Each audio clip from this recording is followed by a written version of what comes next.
Good morning, everyone. Thanks for joining us this morning for QI Power Hour. For those of you who might be joining us for the first time, QI Power Hour is a free monthly webinar learning series hosted by the Health Quality Council here in Saskatchewan. We bring together improvers from a variety of sectors with an interest in improving health to learn about improving the systems that they're each part of.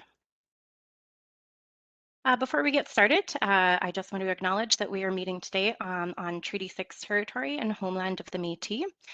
Each of the presenters today are located in the Saskatoon area, and our home office, our home base of Health Quality Council is situated right near the university in Innovation Place, located on Treaty 6 territory, traditional lands of the Dakota, Lakota, and Nakota, homeland of the Métis.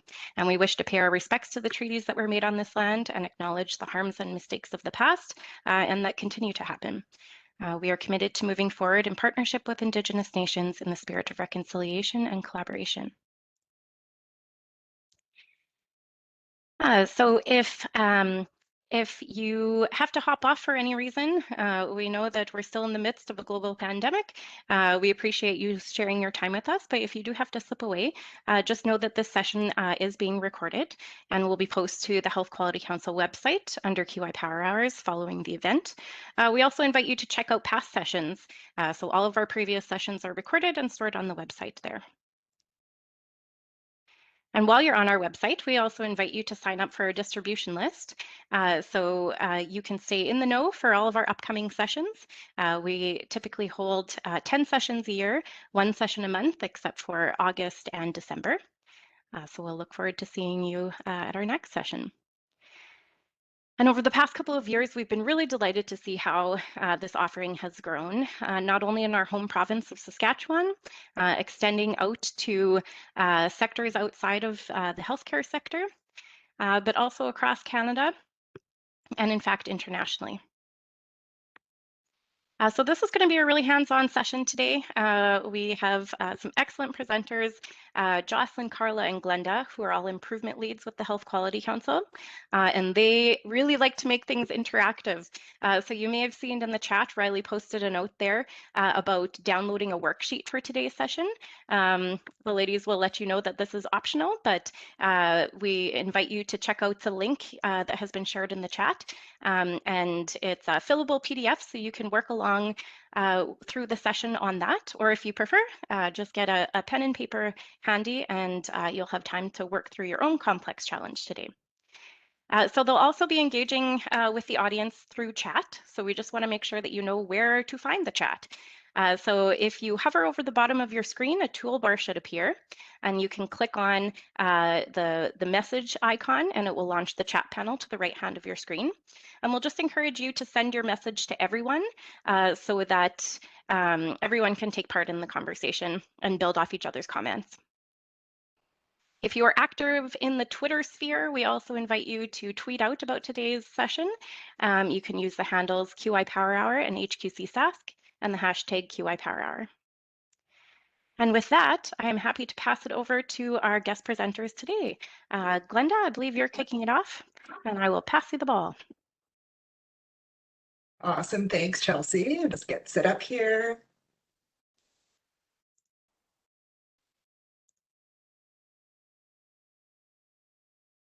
Great, looks like I have the power now. Perfect. So thank you for joining us today. We are going to be taking you through the problem with problems, getting clear when things are complex. And we've done this presentation once before, but we're really looking forward to seeing what today brings for us. We do have some formal learning objectives today, and they are to learn the differences between simple, complicated, and complex problems. We'll take you into diving into some of those types of complex problems, including some examples. And we'll really look at a way of understanding how we come to conclusions, and we'll explore a better way of doing that. So our time together today will run. So practically what this will mean is I'm going to hand this over to Carla right away, and she's going to take us through the types of problematic problems. Then it's going to come back to me, and I'm going to talk about the problems with understanding problems. And then finally, Jocelyn's going to close it out with how to come to conclusions about our problems. So, because we have delivered this presentation once before to our participants in the QI Learning Collaborative as part of a problem-solving series. And it struck us as we were delivering that presentation or that series of presentations is that we learned a lot about this framework that we're going to introduce to you today.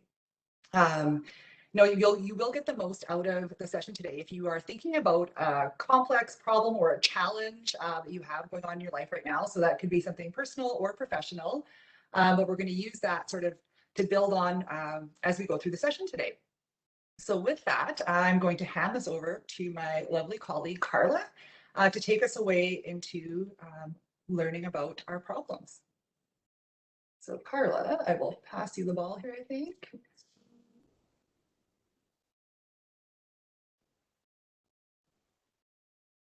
All right, thanks, Glenda. It looks like I have the power now. Excellent. Thank you. All right, so yeah, we're going to start, as Glenda said, with talking about the types of problems that exist and what the differences between them are. And then we'll really dive into what complex problems are specifically and getting into how we approach those as we go along. So what are the three types of problems? Well, we gave a bit of a teaser in the opening when we talked about simple problems being one of the types. So simple doesn't mean that it has an easy solution. It might be quite apparent, and if we see it, we have the option, as with the parking example here, to choose to solve the problem in a straightforward manner. So, we all understand that parking lines are intended for us to park between, in theory. So we can choose to follow instructions to solve the problem. And when we look at complicated problems, these seem, quite on a different scale than our simple problems. And, I think we might approach these as though they're not doable, but in fact we are. It's been over 50 years since we figured out how to travel to space.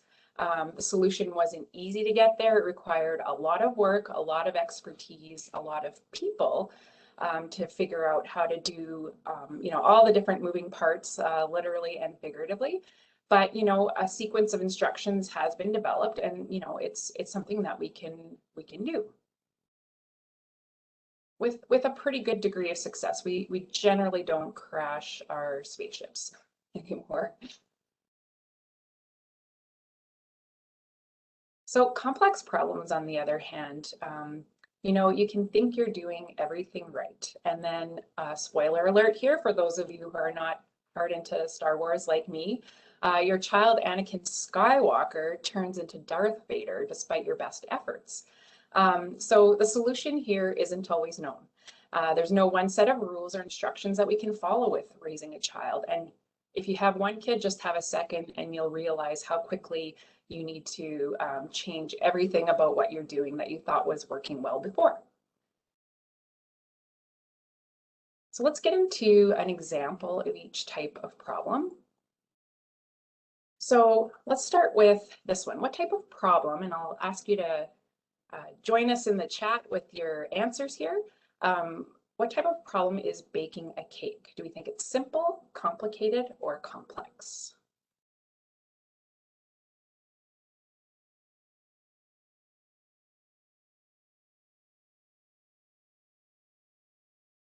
Is it more like parking between the lines?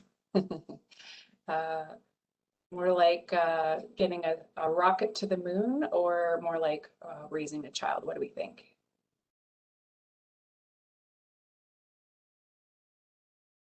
It could be, yeah, simple. Depends on the type of the cake. Yeah, some are more complicated than others. Yeah. Yeah, and it can definitely become more challenging if you don't have the expertise or the ability to follow the instructions. And the instructions don't guarantee success, but you'll probably have some kind of a cake by the end. Whether it's good or not depends on the execution of it. Awesome. We're getting the hang of this already, and we've just started. So next up, I feel like this is a bit of a gimme, but that's okay. What type of problem do we think sending a rocket to the moon is?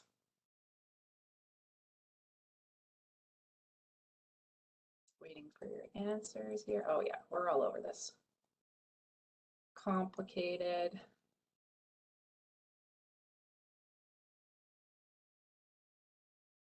Like probably for our team, you wouldn't want us doing this, but talking about problems, that's something we could do.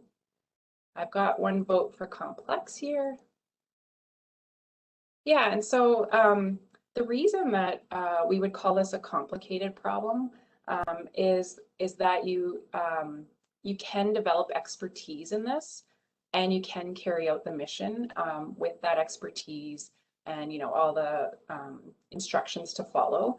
But the reason why it's complicated and not complex is that you can apply the solution to the problem in the same way in each instance. There might be little things that you change as you learn, but at the end of the day, it'll work in any environment. Now, if you looked at landing, something on the moon, I think that could tend to get into the complex realm because you're probably involving a lot more elements that you're not sure of, what's the atmosphere around the moon and things like that. So I believe that can change what we call that type of problem. So again, this is a bit of a gimme. This is raising a child. So what type of problem? And people that can type really quickly, maybe you can share why you think it's a complex problem from your perspective.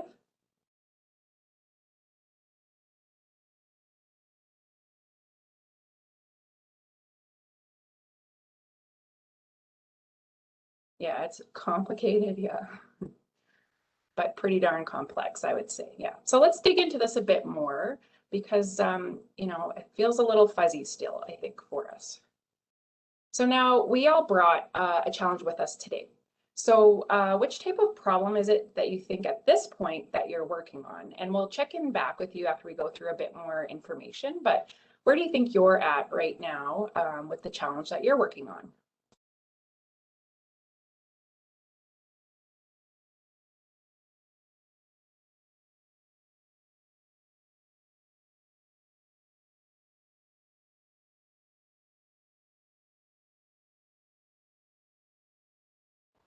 Awesome. It looks like folks are thinking they're working on something complex. So let's just do a few more slides on these and make sure that we're on track because we really want you to tackle a complex problem today.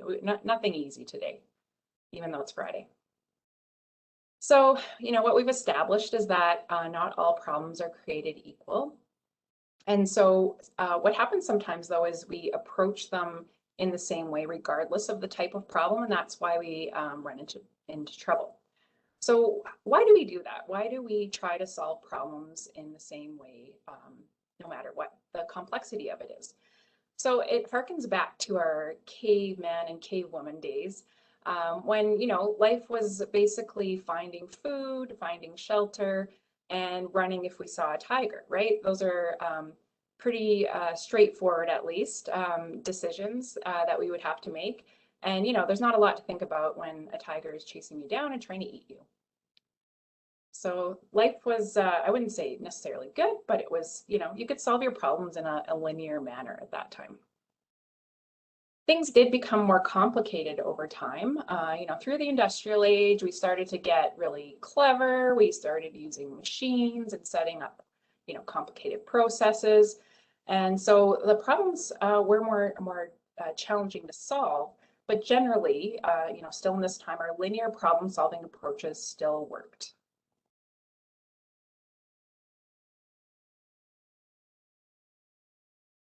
So enter the world of complexity that we're now in. And it's been around for about 70 or since the 70s, so 50 years already. I can't believe the 70s were that long ago. So we have this fellow, Stafford Beer, and he's one of many, or a few in the early 70s who started to write about complexity. and as a concept, because it hadn't even entered, you know, our minds as a concept prior to this. And, you know, he was in a field called cybernetics and invented something called Skynet. And, you know, seems like a pretty cool dude and, you know, ahead of his time. And, you know, really started to understand that we needed a different way to manage this new world that we were in. So that's how we've, you know, come to starting to be able to tackle complex problems, even though it's not easy. So some of the differentiating things about a complex problem are that you aren't easily able to apply a formula to it. Even if you have experience and expertise, you're not guaranteed success. Usually it can apply to probably, you know, only one individual, you know, as a protocol. It needs some iterations for each individual person. And the last one is that, you know, the outcome is uncertain.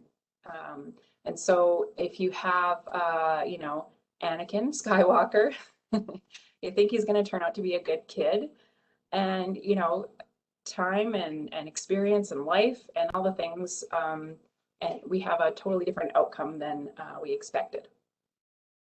So, you know, we have systems within systems, and they're constantly changing and evolving. We can do more and faster, you know, with mental health concerns, but, you know, that doesn't make it easy. We've achieved things like longer lifespan, but with that comes the complexity of dealing with chronic health issues. So things are complex. If they feel complex, it's because they are. So we're going to share with you in the chat here, a lot of these ideas and frameworks come from a paper from Globerman and Zimmerman in 2002. And this table is just a nice snapshot of the differences between the three to help us feel comfortable with those. So now we're going to check in again with your challenge. And considering the complex problem criteria I just described. So if you say, can you apply a formula to it? If you say yes, that's probably simple or complicated. And if it's no, you're probably dealing with a complex problem. So I would say if you answer no to any of these, you're probably looking at a pretty complex problem.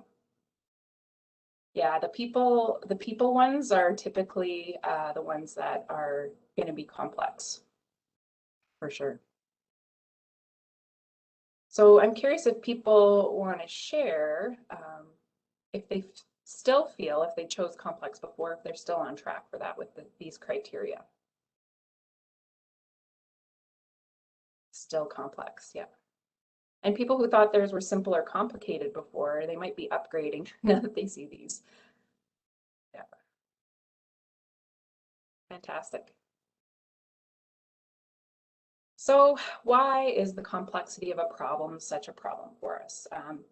Well, you know, it's like getting to work on time in the morning is a challenge for me with the kids and all the things. But I haven't yet, maybe I need to, but, you know, I haven't yet unleashed all the quality improvement tools and methods to solve them.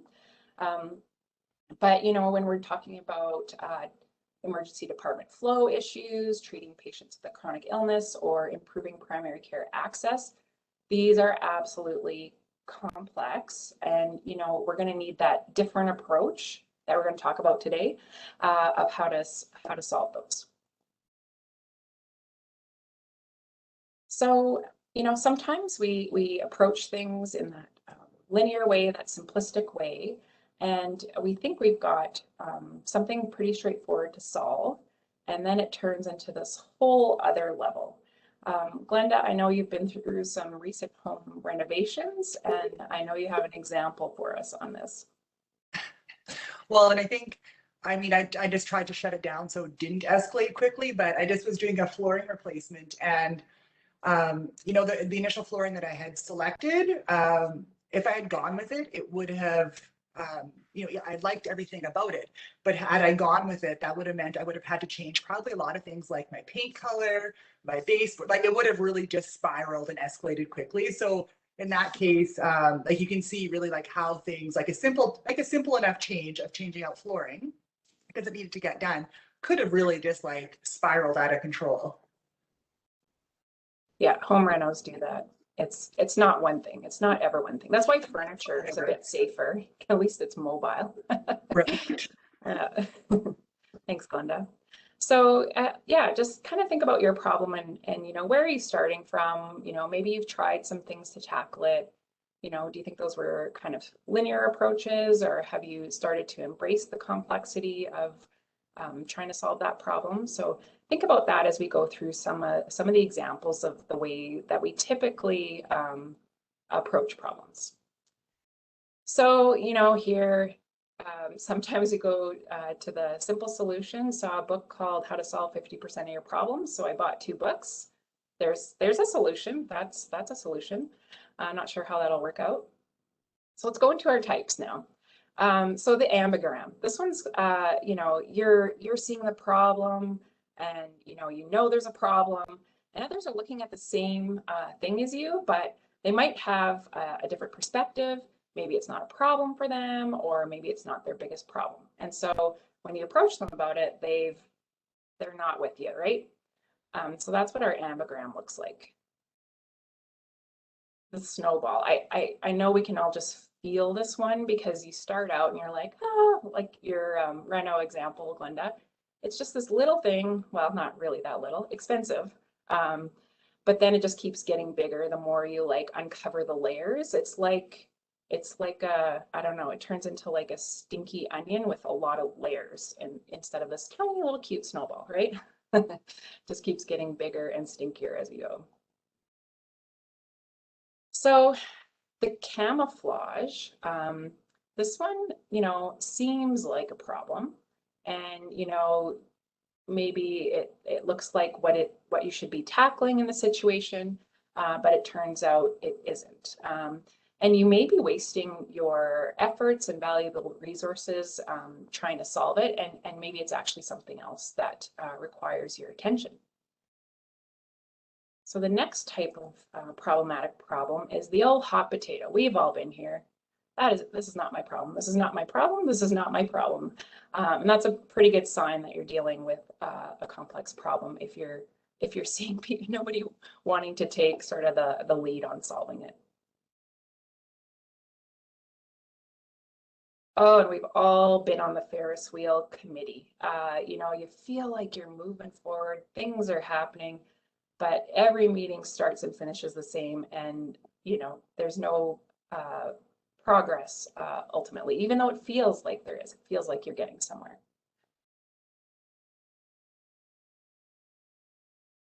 Oops. So I'm curious, which of these problematic problems is standing out for you right now?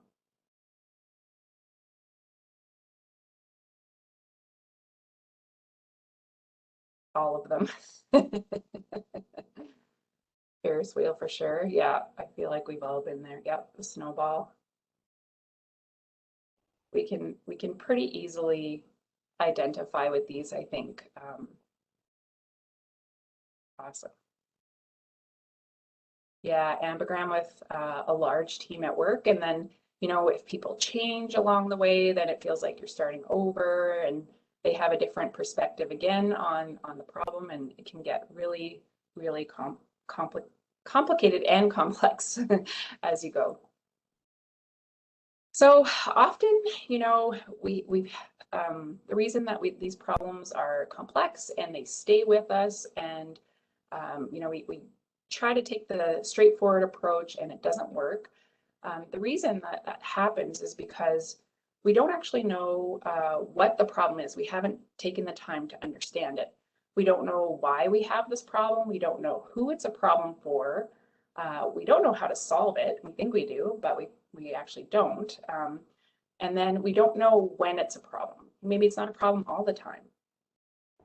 And we don't know what type of problem it is that we're dealing with. We haven't analyzed it to see if it's simple, complicated, or complex, and we might be using the wrong strategy to approach it. So the good news is we're getting to the part where we can start understanding our problems. So Glenda, we're going to turn it over to you because I think people are tired of talking about the types of problems and all the difficulties with problems now, and we need to dig into how we're actually going to start tackling these. Awesome. Thanks, Carla.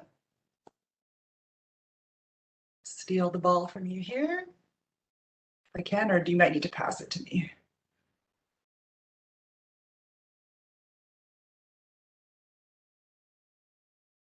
The ball is yours. Awesome. Thank you.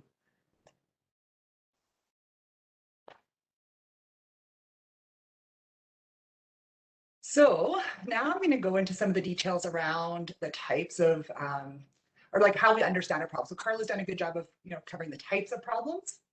We're going to spend a little bit of time about how we think and how we understand our problems. So, Carla mentioned, going back to our primal sort of human nature, our problems were a bit more simple. If something was chasing you, you ran or you would die. So that was sort of a simple, it was a dangerous place to be, but it was a fairly simple way of living. But really, it's our human nature that we're programmed to solve problems quickly. We're often rewarded for solving those problems quickly. You think of like, who's got their hand up first in a classroom, right? So who can get that answer quickly? We usually reward that.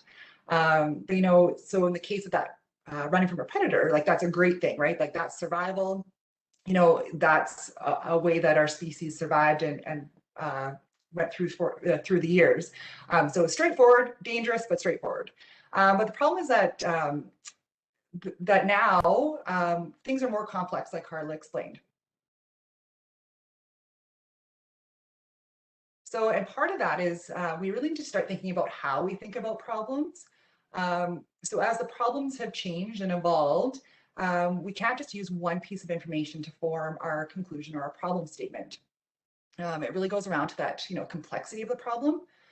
As we are wired to solve those problems quickly and rewarded, we sort of need to take a step back and start thinking about, what information are we using to feed into that conclusion or problem statement. So the example I have up here on the slide is, using one piece of information, like I'm waiting 20 minutes for my coffee in the morning at the coffee shop. And if I use that one piece of information, I might form a conclusion, something like customer satisfaction isn't important to them. That may or may not be right, but it's one of the ways, it's sort of a faulty way of thinking if you only use that one piece of information. And so we're looking at ways that we can sort of generate a more reliable conclusion about our problem.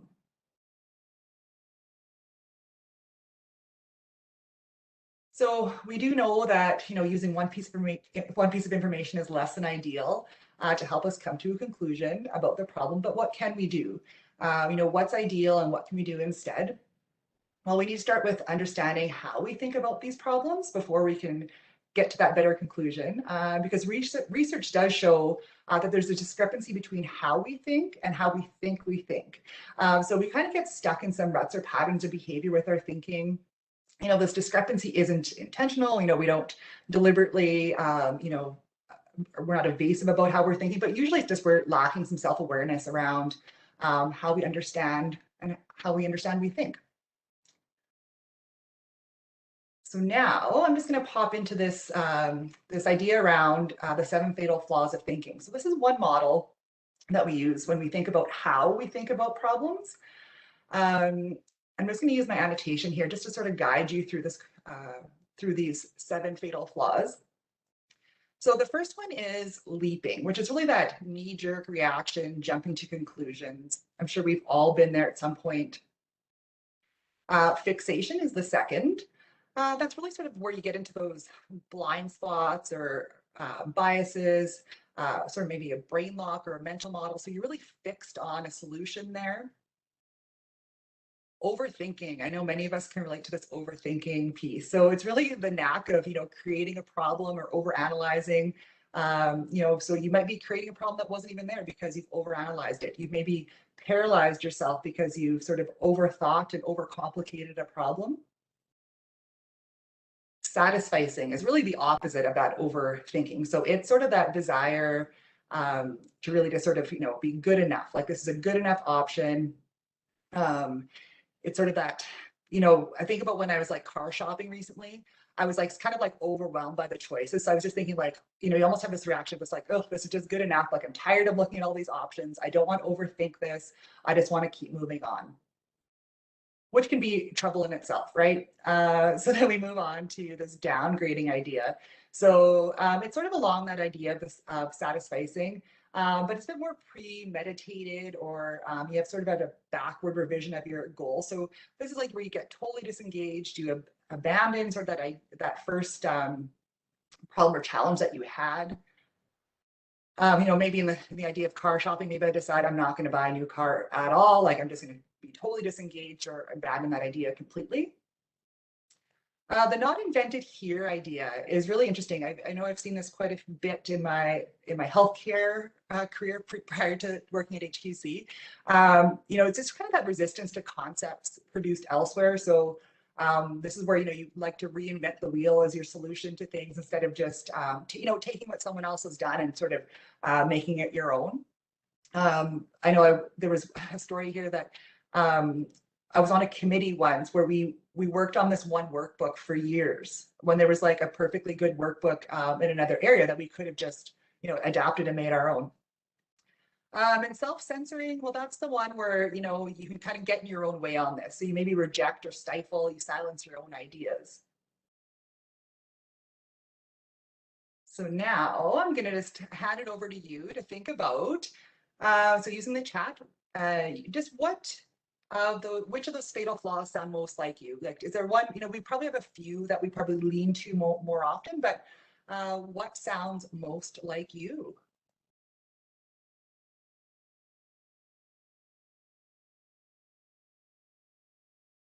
So we have, yeah, a Band-Aid solution at number 4. Chelsea, do you have I'm going to ask you if any of these sound like something.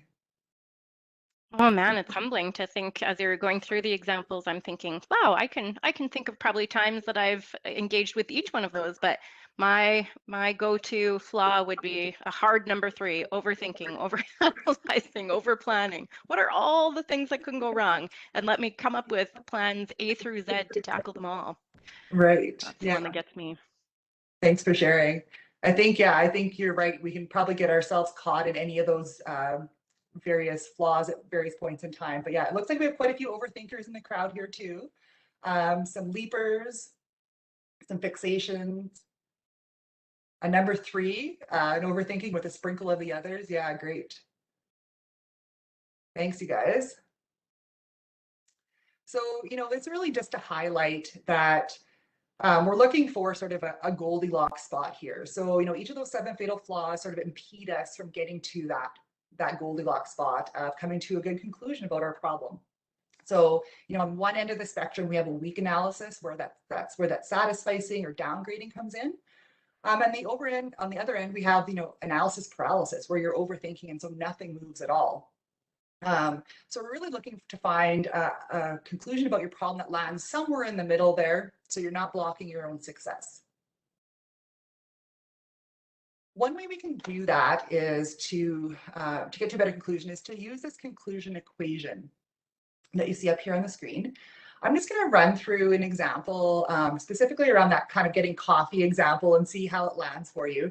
So the things that go into this conclusion equation is around, so the facts. So we're starting with the facts. So what is known to be true about this situation? So I mentioned I waited, you know, 20 minutes for my coffee this morning. That's a fact. You know, if that was, you know, observable on a clock, that was exactly what happened. The interesting thing here with facts is that, you know, opinions often get presented as fact, but that wouldn't actually fall into this category. So a fact is what is known to be true about the situation. An observation, that's sort of what you're hearing and seeing from other people. So maybe in the example of the coffee shop example, you know, maybe my coworkers have also mentioned that they've waited for coffee at that same shop some mornings. Experiences, so this is where there's some weighting that goes into, like a weighting factor that goes into how I think about the situation. So how often has this happened to me? So is this happening 4 out of 5 days of the week that I go? Is this happening just, you know, one time a week, once a month? So some of those experiences really play into how much weight this gets. So those 3 things, the facts, observations, and experience, from that you make an assumption. So from that assumption, we filter that through a belief. So, so the assumptions I might be making is that they can't keep up with their demand because I waited for a coffee, for 20 minutes this morning. So from that, I'm going to filter that through my belief. And a belief is those sort of core values that you hold in your who you are, a part of who you are. So a belief might be that I find, waiting or wasting people's time sort of disrespectful. So maybe that's a core belief of mine. So the fact that I'm waiting really sort of, goes against everything I believe in. So based on that, I might come to a conclusion that is, that this coffee shop doesn't care about the experiences of their customers. So, using this conclusion equation with only a limited amount of facts or hard data really can impact the conclusion that you get. So, it's sort of the idea that the higher quality information that you feed into this equation, the higher quality your conclusion is going to be. So, some of those things is really just those core beliefs can really filter how you think about a situation and how often you've experienced it. So lots of things go into that equation. But now, so that's sort of an example of some poor information probably that's feeding into that equation. But I'm going to hand it over now to Jocelyn, who's going to run us through some practice and how to maybe get a better conclusion using that equation. Thanks, Glenda. And I'm seeing some really great comments coming through the chat. All of the things about the coffee order are resonating for people, I think. I'll just get you to pass me the ball.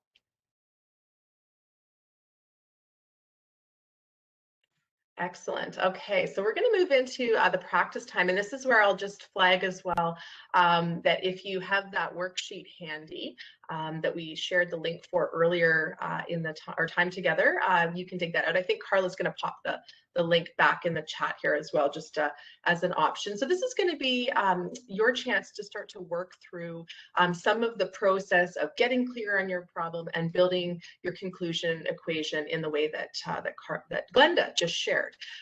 So you want to make sure that, and it sounded like from the chat messages that were coming in, that you have a complex problem, but something that's complex enough that allows you to break it down into its parts, but perhaps not so complex that that you have maybe problems within problems. So if you're struggling to find that balance, that will become more apparent as we get into some of the process. So just as well, I want to also highlight that this process and the materials that we're sharing in what follows are based on the work of Michael Collette. So he has written a book about problem solving called Think Smarter, and I believe Carla is going to share a link to that book as well in the chat. And he also has a great website. It's called Head Scratchers, and it is filled with some great resources, most of which are free, so even better. And so we invite you to check out that website as well. He runs a one-day Head Scratchers critical thinking workshop, and we were fortunate that one of our colleagues was able to participate in that workshop and then bring back a lot of the learnings and the frameworks from the workshop, and we were able to go through the process. So what we're going to share is a little bit about sort of the early steps of the process, the express version of this one-day workshop, and some of our experiences in going through the process. So let's move into step one. So this is where if you want to kind of take some notes down on your worksheet, you can do that. So step one is about getting clear. So we want to have an opportunity now to think about our problem and write down the problem in a problem statement that describes your problem in its simplest form. So, if it's currently taking you, say, 50 words to describe that problem, you want to try to simplify that down to maybe something like 10 words or less. Use as few words as possible to describe the essence of your problem with as plain language words as you can. Okay, so for the example that I was working through, I'll just share that so that we can kind of go through it alongside the steps. I was thinking about meetings, and this is a problem that you may be able to relate to, I imagine. And it wasn't so much, I think it started as me looking at my calendar and thinking that I was attending too many meetings.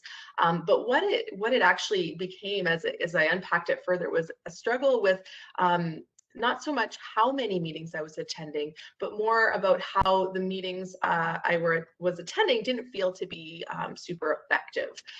So my problem statement ended up to be, we need to make these meetings more effective. Okay, so simple words, plain language, kind of a short and succinct way of describing the essence of my problem. So the main focus of getting clear on the problem is really to take a closer look at the problem statement and do a visual inspection, word by word, of the big words in your statement. Okay, are they clear? Are they unambiguous? Have you brought that problem statement down to its simplest form? In terms of the whys and the so whats, this is probably also a good opportunity to take a look and make sure that this is a problem that is important enough to you that you want to invest the time and the effort into this problem to do some of this kind of heavy legwork up front, right? Is it your problem to solve? Is it the right problem to solve? And is it a necessary problem to solve, right? Sometimes we get caught between sort of the things that are maybe, must-have kind of situations where we really need to address this right now, and other things that maybe aren't necessarily our problem or not as immediate as maybe other problems. So doing some of that thinking up front is probably a good way to sort of screen the issue that you're facing. So getting clear in terms of that sort of inspection piece, it can be challenging. So if we look at my example of we need to make these meetings more effective, and I go through the work of unpacking all of the big words, I want to think about, we. Well, who is the we here? Who has this problem? Is it only my problem, or that I need to make my meetings more effective, or is it about others? Do we as a team or as an organization need to make our meetings more effective? Meetings, what do I mean by that? In my head, I thought I knew what a meeting was, but very concretely, what does it mean? What did I mean by what constitutes a meeting, and perhaps what does not? Effective. What does effective mean? I thought I knew what that might look like, but I needed to be able to define and describe that to someone. And then if I understand what effective means, then what do I mean by more effective? And what does that look like? So these were all things that were important for me to unpack in my problem statement. And so when I started to unpack it, I found that considering whose problem it was fairly easy, right? I was focused on the meetings I was attending and kind of my role in that. But when I looked at what constitutes a meeting, that was a bit harder. And it actually reminded me of a story that a friend shared with me once about an experience that she had as a teaching intern. She'd been having this conversation with one of her colleagues. He was older and nearing retirement, and she was talking to him about this staff party that was coming up that evening. And she asked him, are you going to the staff party? And his response to her was, "It's not a party, honey. It's a gathering. Learn the difference." So, I always get a kick out of that statement, but in this context, I feel like it really connects because it highlights the need for us to make the distinction between what defines a meeting and what doesn't, right? So really thinking about those differences. So, thinking about, effective, what does that mean? And what does more mean? They're hard, particularly the more effective piece. That was even harder. Here's where I landed.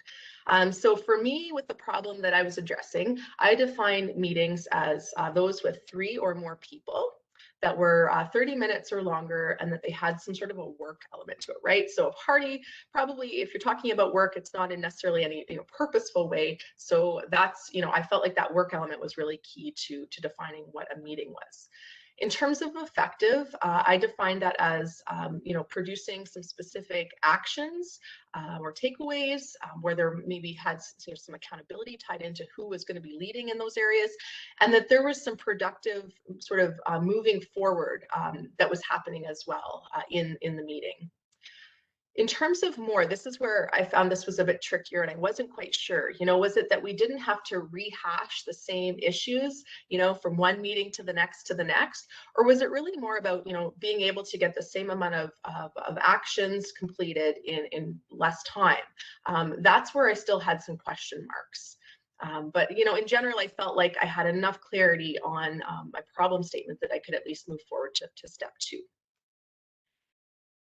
So, I would say for your problem, and given that this is the express version today, I just want to caution that a lot of this thinking work, it's hard work, and absolutely scope is tricky, right? And that's often a huge challenge in the upfront steps of problem solving. So, I would say give it a go with your problem statement.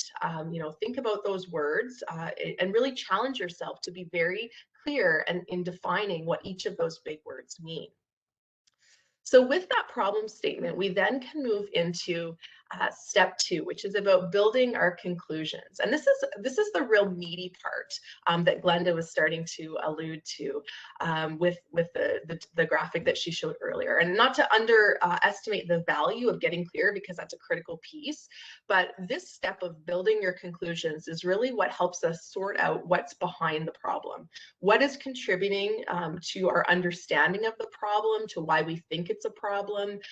Really here what we're trying to do is compile all of the things that we know to be true about this problem. So here's that visual again that Glenda went through with her coffee example. And we want to unpack our thinking about each of the elements that are leading to our perceptions of the problem. So we want to think about those facts. What do we know to be true? What is the data that we bring to our conclusion? What are we observing? What are we seeing and hearing? What are we experiencing, right? Where do we have firsthand knowledge of this particular problem? And then how do those 3 things, facts, observations, and experiences, contribute to the assumptions that we're building? And this is the interesting one for me, is really thinking about and challenging ourselves on what are the beliefs, or what are those values that are filtering our understanding of all of those assumptions, facts, observations, and experiences, and contributing to our perception of the problem and how we build our conclusions. So I'm just going to share a little bit here about how I went through this with the meeting examples. So, in terms of observations, I would say I had lots, people complaining about meetings, about having to, again, rehash some of those points, about not getting to where they had hoped to. So there's lots of information suggesting that the meetings could be more effective. I also had firsthand experiences where I'd been in meetings where things just didn't seem to get done, and were probably not being as productive as they could be. As you may have noticed in my definition of, what a meeting was and what an effective meeting was, I was bringing some assumptions about what effective looked like, right? I believed that an effective meeting had action items, there was clarity about who was doing what, that there was work that was moving forward. So, all of those things were kind of, going to be important in how I was framing my conclusions. I found the beliefs one to be interesting. And in a lot of ways, I still believe that you have to have meetings to get things done. And maybe you do, maybe you don't. But I found that without recognizing and really questioning this belief, it may lead you down a path in a specific way about the problem. So it was interesting for me to include this because it gave me some pause, right? Is it meetings that are the problem, or is it something else? Right? And that's a big layer to unpack. Definitely, we don't have time to go down that path in too much detail today, but it is something that is important to consider. What was most interesting for me really revolved around the facts. And, I was pretty sure that we had this problem of meetings not being effective. But when I looked at the data for this, here's what I found. Literally nothing, right? So I had no hard data, no information to really give a sense that my conclusion was what I believed it to be, right? The only data I really did have was around the amount of meetings and the time I was spending in meetings, but that doesn't necessarily tell me anything about the quality of my experience in meetings, right? Or whether those meetings were effective as I had defined it. So, given the absence of fact, I would say that this made me go back and really think about my conclusion again, right? And what I felt and what I learned in the process is that I probably didn't have enough information to really be able to state with confidence and conclude that, you know, we did need to make meetings more effective. I probably had some further work to do to try to maybe gather some of those facts, you know, to support in one way or another my conclusions, or to adjust my conclusions. So that sort of leads us into step 3. So, you know, we've gone through this really quickly. It was the whirlwind kind of version of that conclusion equation. And as you might imagine, when you have quite a complex problem, I mean, this one was a fairly straightforward, complex problem. I mean, we probably could have put in a lot more detail into each of those buckets, but, you know, it does take some time to kind of go through that process. But hopefully in going through the process, it may help to expand your thinking and your perspectives about your problem, or maybe help you to shift some of the things that you had thought initially about your problem. Some of the questions that I've found helpful, and I know that our team has, is, you know, really thinking about the things that are surprising you, not only about the process, but also about what are you learning as you start to break down this conclusion, this problem into these different parts. You know, where are the gaps, right? So for my example, the absence of facts was something that stood out. I think, as Carla mentioned, and Glenda, right, that sometimes we are missing some of those facts. So without facts to support some of my conclusions, you know, it might be important to go back and think about how we can, you know, find out information that would further support or just, you know, maybe not confirm what my original conclusions were. In terms of questions, you know, I think this is another piece, because for me, it definitely raised the question as I went through about the perspectives that others may be thinking related to meetings, right? And especially when we start to think about those core values and how they filter some of our perceptions. I believed that the other people were saying that meetings were not effective, but was I looking at those observations through my own personal filter, something that, you know, I had to unpack. So again, very quick kind of tour of this process, and I hope you'll take that worksheet away, and if you found it valuable, to work through this process in a bit more detail with your complex problem. But I know we've had lots of chatter coming through and some great comments around scope creep. You know, really being able to define things up front is really key. So I'd be curious, you know, from you in the chat, you know, from what you've had a chance to do so far in just thinking about this process and maybe starting to apply it in very quick order to your own complex problem, how does this process resonate for you? How do you feel, you know, in kind of thinking through these things? Yeah, and I'm seeing a comment coming in. I don't know that everyone else would see it, but just about the A3, right? So a great resource for helping to unpack a problem. And this is a different framework to kind of think about some things, but a lot of times when we think about problem solving and all of the different frameworks and resources that are out there, you do see those parallels across in terms of how do we break down the problem into its parts? How do we clarify? How do we define it so that everybody is on the same page? So I know one of the things we heard from our physicians in our previous kind of round of delivering this presentation was they really liked having a framework to think about their problem, because if it's complex, there's lots of things swirling around in your mind, right? But we also heard that the process of slowing down and breaking things down can be uncomfortable for some people. And I know we heard a comment earlier from Catherine in the chat about, you know, clinicians who really just they don't want to take that time for that root cause analysis. And so, you know, being really keen to jump to solution, for some folks, it is going to be uncomfortable to slow down and do that breaking down. Thanks, Scott, for your comment. Absolutely, facts are rarely used. And I know Glenda and Carla, you guys have both gone through this process, so I don't know if you have anything you want to add in terms of what you experienced or how the process felt for you. Yeah, you know, I'd probably just reiterate what some of our physicians felt when we first delivered this problem-solving series for them.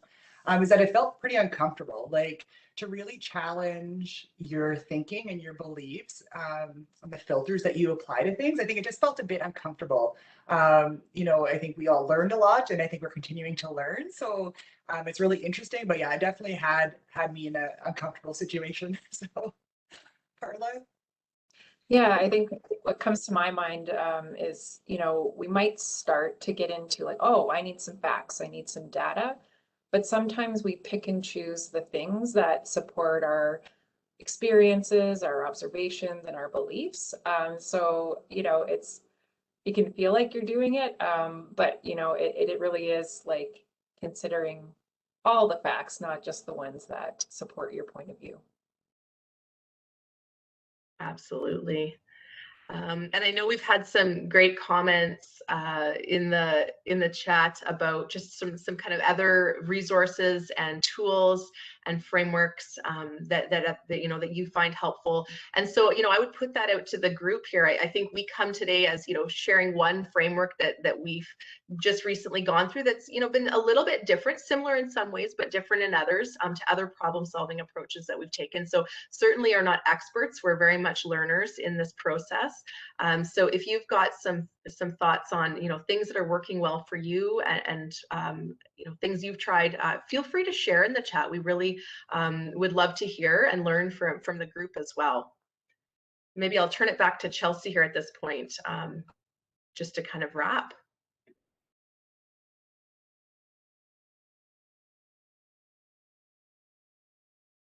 Thanks, Jocelyn, just stealing the ball back from you. So that takes us pretty close to time. We'll welcome you to share your ideas in the chat as Jocelyn invited you to. One of the things we aspire to and we love about our QI Power Hour group is the wisdom of the crowd. And we know that we're coming to you with certain experiences and ideas to share, but we love those opportunities for you to learn from other folks on the call as well. So thanks for being part of our community. Thanks for contributing to our community. I think that that's one of the richness and the opportunities of this forum. And with that, if you have an idea that you would like to share with our community, we are always excited and love to hear from members of our community about different tools and techniques that they're exploring, quality improvement stories that are happening on their end, and promising practices and things that you're trying. So if you do want to share something with our QI community, we also have the enticement of these lovely socks. So I know that that's going to be the game changer for you. So please reach out at any time. There is a link on our website to indicate your interest in becoming a QI Power Hour speaker. So you can visit the HQC website for more details.